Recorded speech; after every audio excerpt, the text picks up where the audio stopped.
Hello folks, I'm just popping out in the car in a sec and I thought I'd do another one of these sort of off-the-cuff videos while I'm doing it. First thing to do is to unplug it because I've been charging overnight, and that's going to be the subject of today's video, living without a home charger. Keep watching. So you might think, how can I make a video about living without a home charger when I've got one? Well, I'm really going to talk you through my thought process on things and look at some of the alternatives, you know, if you can't have a home charger. And people that can't have a home charger are in the vast majority in the UK. Not everyone's got a private driveway. Some people are in leasehold properties, flats and things, where you're literally not allowed to install your own home charger. You might not have dedicated parking space where you can do it. There are all kinds of reasons why lots of people currently can't have a home charger. Now, one of the things people often ask is how much does it cost to get a home charger installed? Obviously, it's going to vary depending on your particular property, the state of your current electrical system, what else needs to go in it. But as a general rule, you can get one installed from about 700 quid to about £1,000, most people can. And a lot of it will depend on the particular charger unit you go for. The one I've got is called an Easy One.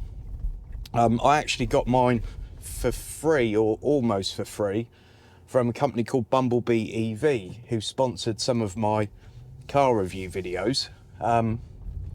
Basically, there's been a buyout, so Arnold Clark now owns Bumblebee EV, and they're no longer sponsoring my content, but they either gave me it for free or nearly for free, I can't quite remember, and they gave me the super long charging cable as well.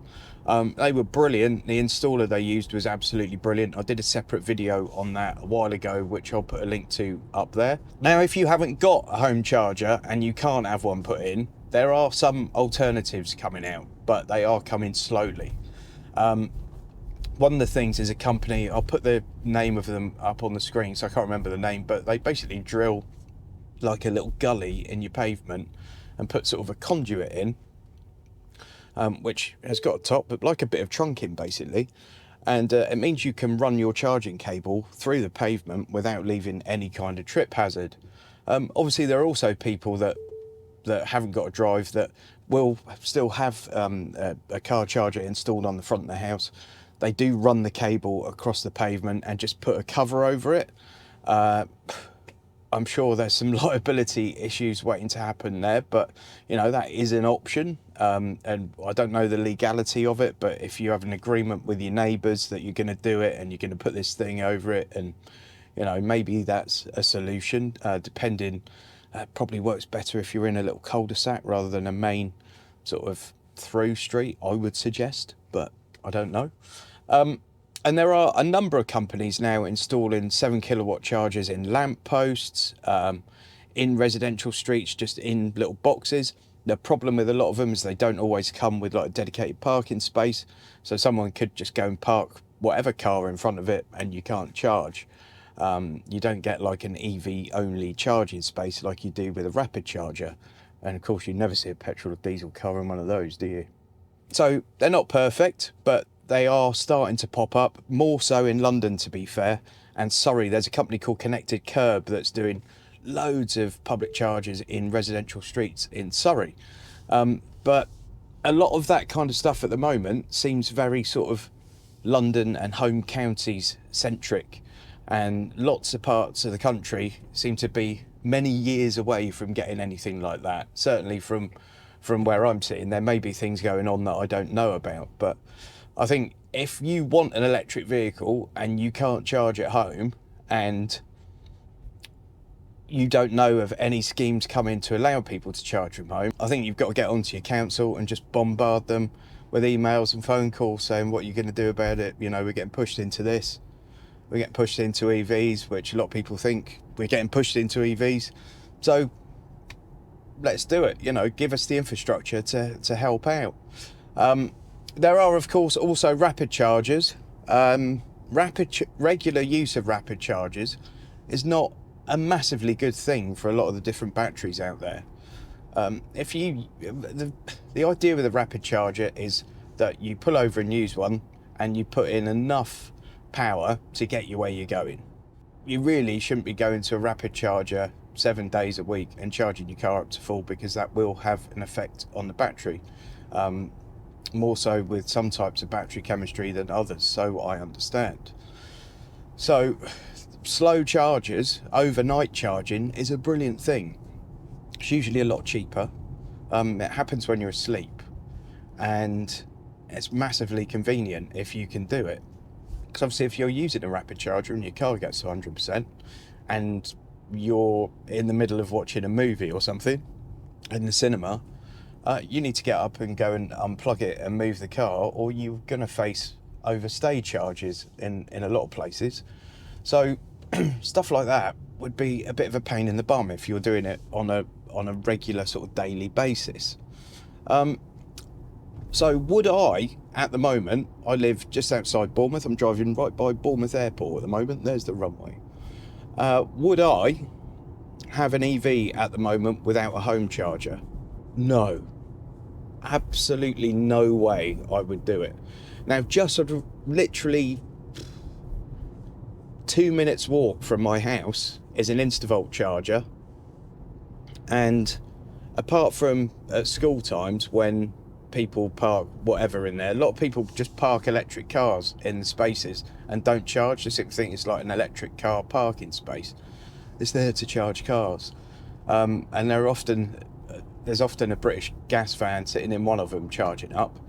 But aside from that, they're reliable, they work, they're fast, you know, so it couldn't really be more convenient for me to use a public charger if it tried. But I still wouldn't, because for me, if you can't just plug in and charge at home, it all becomes a bit of a job, it becomes a bit of an effort. And one of the things that I love about having an electric car is the fact that it's all a bit effortless. I don't have to worry about the maintenance, I don't have to worry about charging, don't have to worry about the cost of charging. I just get home. Yesterday, got home in the afternoon, plugged the car in, my Octopus Energy thing immediately works out the cheapest times to charge it overnight, and then it charged it. Now, I asked for 100% state of charge. The car was actually at 20, I think. And this morning, because I've got it set so, you know, it only charges during the cheapest possible times, the car was at 92, I think, 92%. And the Octopus thing says, we didn't get to your target of 100%, but you can then just hit boost and it will take it up to the full charge. But obviously you're then paying a higher rate. But, you know, it's 7.5p a kilowatt hour. And it means that charge probably cost me like, I don't know, £3 maybe. And I just did it while I was asleep. It just did it. The only inconvenience I had was literally plugging that cable in and unplugging it again. And that was it. And for me, that's a big part of it. Lots of massive EV enthusiasts will go to the ends of the earth, and they won't, you know, let the fact that they can't charge at home put them off having an EV. And fair play to them. If they want to spend their time going to little car parks and travel lodges and all the rest of it to find a charger, then fine, you know, no problem with that. You know, do what you want, won't affect me. Would I get one without? No, is the truth of it. Maybe if I lived in Shoreditch or something, and they've got tons of, I'm assuming Shoreditch has got tons of sort of street EV chargers because it's, you know, hipster central.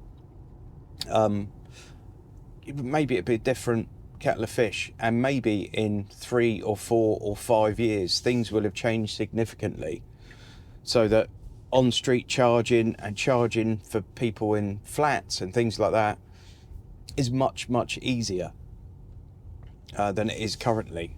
So maybe if I make another one of these videos in a few years, I'll give you a completely different answer.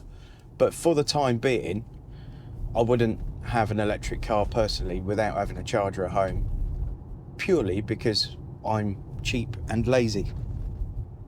That's it. Now, if you are thinking of getting an electric car and indeed can have a charger at home, just have a shop around. Look wherever you can, really.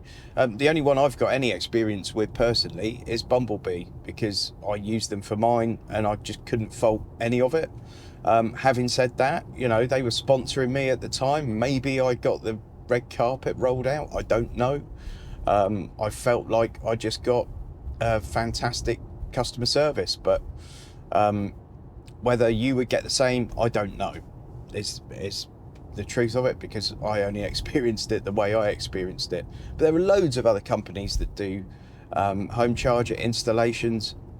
A lot of them are really upfront with the price, and a lot of them are sort of fixed price, or you have to send them a couple of pictures and then they confirm the price to you. So have a shop around, but I think you'll probably spend between 700 quid and £1,000, maybe a tiny bit more depending on your setup at home. And for energy tariffs, I'm on Octopus Energy. I'll put my code down in the video description and pin it as the top comment. If you use that referral code, I get 50 quid and you get 50 quid. All right, it changes from time to time, so don't take my word for it. Click on it and see what it tells you on the screen. But at the moment, we both get 50 quid if you sign up to Octopus Energy using my link. I'm also going to put a link to Quote Zone in the video description and pin it as a top comment. And that's because a lot of people are looking at some of these cheap used EVs now and thinking, wow, you know, that now makes sense for me. And they're not thinking possibly about the cost of getting a home charger, and they're not possibly thinking about the cost of insurance.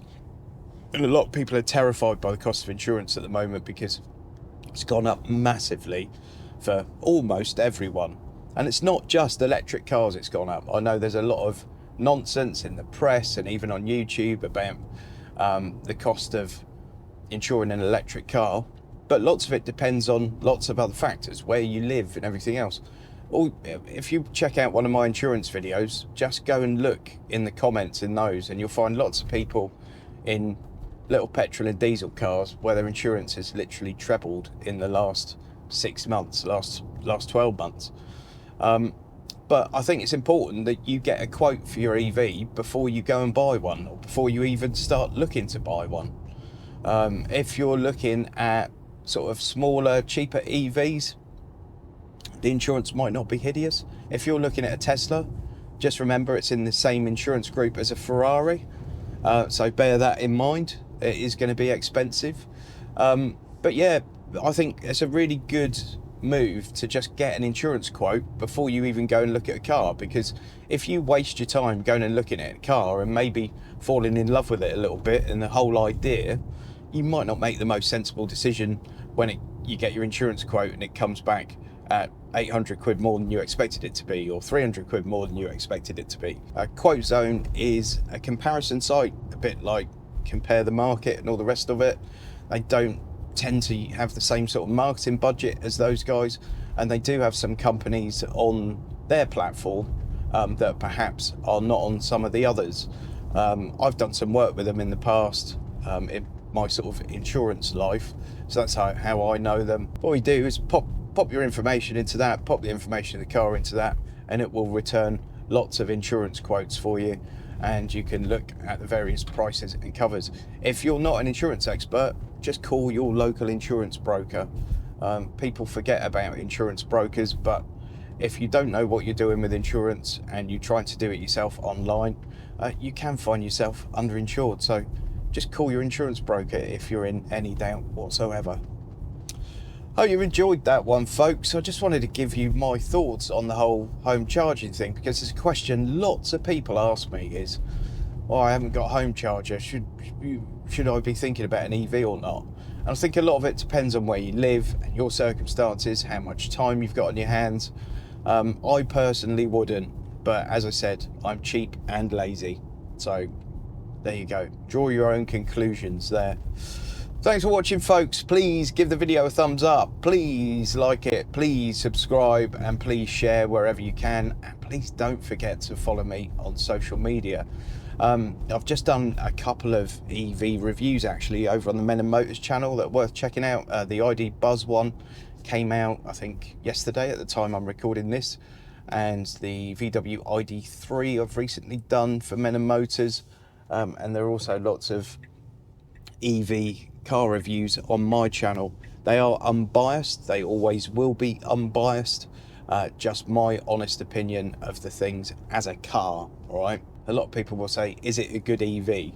And my answer is always, why are you not asking, is it a good car? Because at the end of the day, they're cars, they're all cars. And you don't say, is it a good petrol? Is it a good diesel? Is it a good car? And that's what it all comes down to. And my reviews are always based on, is it a good car? Thanks for watching, folks. I'm stopping the rambling now. Goodbye.